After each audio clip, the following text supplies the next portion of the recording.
watch how badly this goes for me.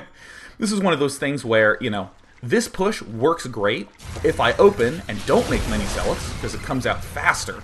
But when I make a lot of zealots, it comes out more slowly. So as we can see, he's way ahead of me. And then I come up and I'm like, ooh, I'm just going to pick off all these Zerglings. Oh yeah, and I cut him in half. And then all the high zealots come in from behind, and I'm just like, oh, so I throw out some force fields up here. And then speeding things right along. It went less than well. Ugh. Oh god, yeah, that just did not. So I'm like trying to make more zealots as well. Ugh. I'm morphing in High Templar because I want to do some storm stuff. But of course he basically just comes in and kills me really without any issue at all. But I'm starting to feel, I felt a little bit of something here, which is I was like, wow, yeah, you know, I mean, I'm really liking the amount of zealots I'm able to get out. I'm liking this +2 upgrade. That Immortal did nothing for me, like exactly nothing. I haven't been able to storm yet, because it's not finished, so I'm just like, come on, storm. And of course he just kills me. So I was like, woo, that went not so good. So we ended up doing a little bit of a regame action. So I will quit that replay. Oh my goodness. So of course, I want to talk about that game before we jump into game 2. Again, just blasted right through that game.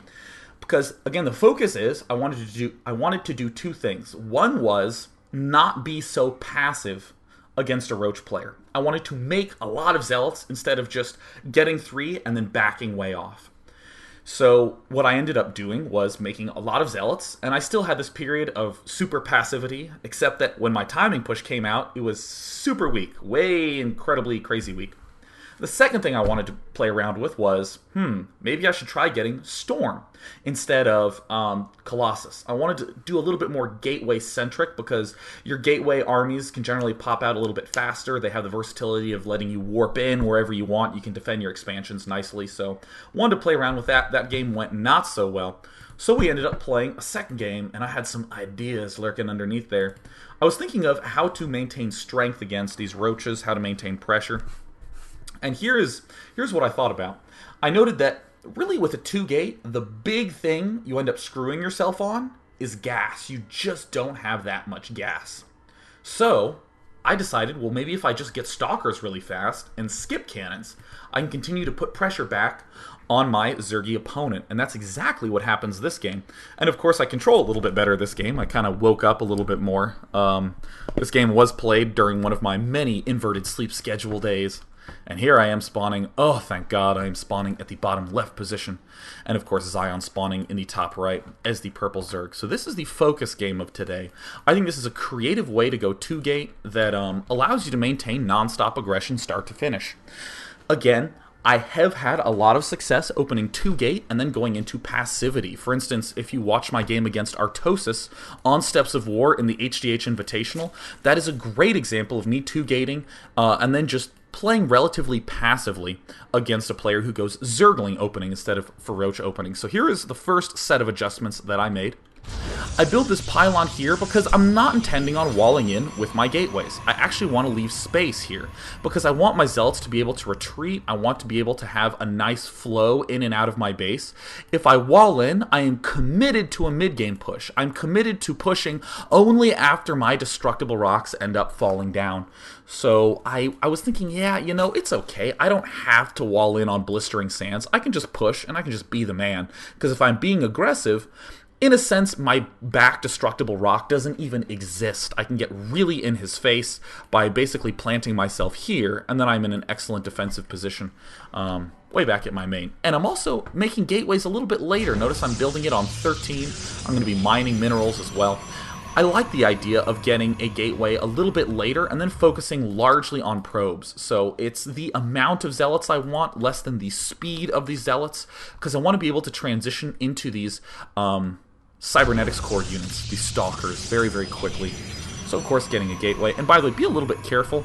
I'm actually going to rotate here. See these little spaces like this? They seem insignificant, but with the rally point system on StarCraft 2, units have a tendency to pop out on the wrong side quite frequently.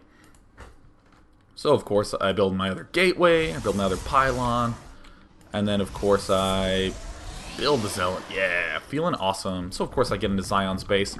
And one thing that I didn't quite do last game was be aggressive with the scouting probe, really try to check up on exactly what he's doing. And, of course, you see me clicking at the backside here. I want to see if there's a Roach Warren coming out. All right, cool. There is a Roach Warren coming out. Now, I will be spending some Chrono Boosts on more Zealots. You see me making more Zealots here. But I also Chrono Boosted my probes quite a bit. Ordinarily, when I was 2-gating, I would save almost all my Chrono Boost for my workers. But here I was just thinking, well, you know what? I want to...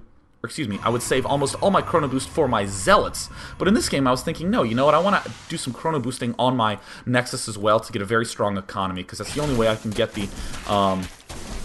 That's the only way I can really get the Cybernetics core reasonably fast. And of course, a little bit of micro that I learned recently is that Zealots do one hit. Like, you can micro them a lot more quickly than you can in Brood War. In Brood War, if you attacked with a Zealot and moved it back too quickly, it wouldn't do the second hit worth of damage. But of course, I microed a little too slowly here, and I was noticing this. I was actually holding down the Alt key, checking up on the health, and going, oh yeah, I guess it is doing full damage. So here I am. I'm going to be able to get my Nexus up relatively quickly. I'm still making Zealots. Well aware that he's getting Roaches. And again, I want you to focus on how few drones he has. This is 15 drones. He is pulling guys off gas. That's actually a little bit more typical. Idra definitely is a player who does that fairly regularly. Just gets enough gas to get a few Roaches. And in this circumstance, I was thinking, well, hell, if I'm still making Zealots, he'll have to get way more gas and make way more Zealots. So here comes his expansion relatively soon. And of course, I end up getting my Nexus in just a moment here. And of course, I'm just regrouping with my Zealots. I'm still making Zealots. Yeah, feeling very manly about that. And here comes my expansion. Come on, day 9. Yeah, expanding on time. So, Roaches are about the same speed as Zealots. They always feel a smidge faster because they walk in these sprint fashion. They don't quite move constantly the way Zealots do. So you can micro the Roaches relatively effectively. And I'm going to keep this production tab up, and I want you to just watch Zion's production and note that he's not really making quite as many Zerglings, or excuse me, quite as many drones as he'd want to, kind of focusing more on Zerglings and Roaches. Now he's starting to get some drones up, and you see that I am gassing as well. And I will be making a Cybernetics core very shortly here. And I'm not sure how I feel about my Chrono Boosting on these gateways, but still, lots and lots of Zealots. And, you know, still note that in his production tab, not really able to make that many drones. And he is doing some nice micro here, pulling his guys back. But of course, this Queen vulnerability, I end up seizing this. And I think I lost maybe a few more Zealots than I really should have here.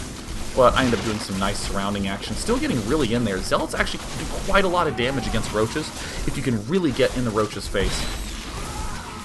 And I lose quite a bit here. I end up going, ooh, wait a minute, let me pull back with these Zealots. Except this one's feeling a little bit bold. But my Cybernetics core just now finishes, and I'm able to begin warping in a Stalker as soon as I remember to put guys in my geyser here. Actually, don't have guys in this geyser for a long time. And I like doing this little Zealot hide action. It's hard to hide when a Roach walks right by it, but, you know, you get the idea. And of course, Chrono Boosting some Stalkers. Again, I kind of forget about this gas geyser.